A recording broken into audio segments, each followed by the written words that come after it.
Mais vous savez que pour les baroudeurs notamment, il y a toujours la possibilité de trouver un chemin, hein, et pas simplement dans l'étape qui nous mènera à Revel. Je crois au contraire qu'il y a beaucoup de possibilités précisément sur les baroudeurs dans la première semaine, parce que l'étape du Massif central dès le mercredi et les 2 premières étapes des Pyrénées, à mon avis, les 3 ou 4 grands favoris du classement général ne souhaiteront pas se lancer déjà pleinement dans la bataille. Donc je crois plutôt à un scénario du type 2011, où on passait déjà par le Cantal et le Massif central, et c'était le début de l'aventure de Thomas Voeckler. Je crois plutôt à ça. En tout cas, il y a vraiment de la place et un terrain fait pour ceux qui vont oser assurément, qui pourront peut-être se constituer un petit pécule, et pourquoi pas le garder le plus longtemps possible. Notre volonté sur ce Tour de France 2016, c'est vraiment d'ouvrir l'éventail des possibilités, avec une première étape de montagne dès le 5e jour, avec une dernière étape de montagne à la veille de l'arrivée sur les Champs-Élysées, avec un parti pris encore plus esthétique qu'à l'ordinaire. Et ça, c'est dû à quoi? C'est dû au départ du Mont-Saint-Michel, du département de la Manche, qui donne vraiment le ton. On passera par la cité de Carcassonne, on sera pendant 3 jours avec le Mont Blanc en visu, aussi bien côté suisse que côté français. On ira par Chantilly et les Champs, donc c'est vraiment toujours ça. Le Tour de France, c'est la plus grande compétition cycliste au monde, mais c'est bien plus que ça.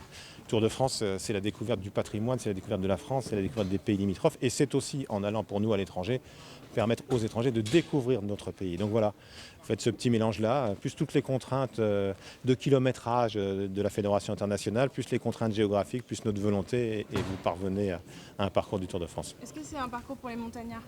De toute façon, si vous voulez gagner le Tour de France, vous devez savoir grimper, c'est obligatoire.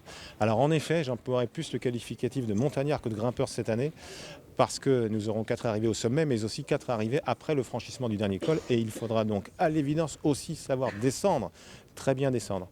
Pour un super descendeur, il y a plusieurs vraies possibilités d'attaque sur les derniers cols, et on sait très bien aussi qu'entre un très bon descendeur en confiance et un leader un peu timoré à un moment qui a peur, on peut aussi créer de vrais écarts. Donc voilà, je ne dirais pas un tour de grimpeur, mais oui, encore une fois, vous avez raison, un tour de montagnard quand ça monte et quand ça descend.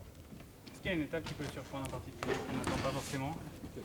Qu'on n'attend pas, je ne sais pas, mais je conseillerais à tous les coureurs du Tour de France qui briguent le classement général d'aller voir assurément l'étape du département de l'Ain, dans le Jura, celle qui passera par le Grand Colombier, même si j'ai regardé un peu tout ça. Vous vous en doutez, et j'ai découvert sans faire aucun pronostic, mais que Thibaut Pinot était passé en tête dans une étape du Tour de l'Ain qui allait au Grand Colombier, qui passait par le Chieux, et qu'il avait gagné une étape du même Tour de l'Ain qui se terminait à Culose en passant par la montée des fameux lacets, donc il doit bien connaître le terrain.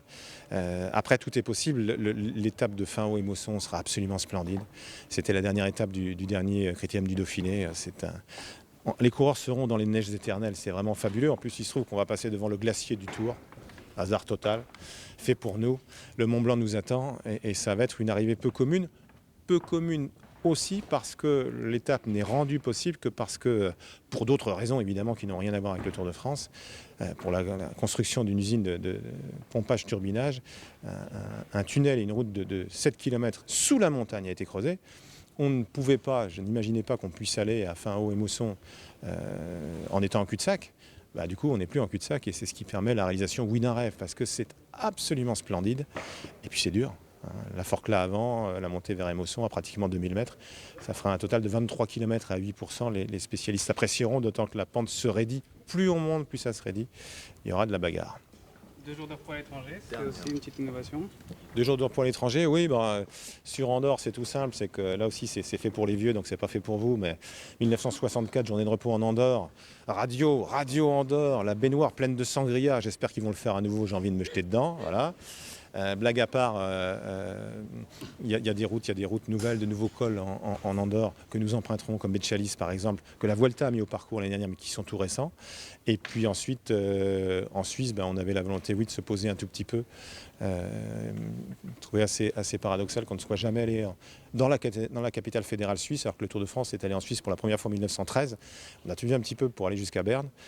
C'est une ville très sympa, vous verrez aussi pour la journée de repos des coureurs, de bons hôtels, un centre-ville historique magnifique, et puis ça permettra de faire une grosse et belle étape de montagne le lendemain vers Fin-Haut.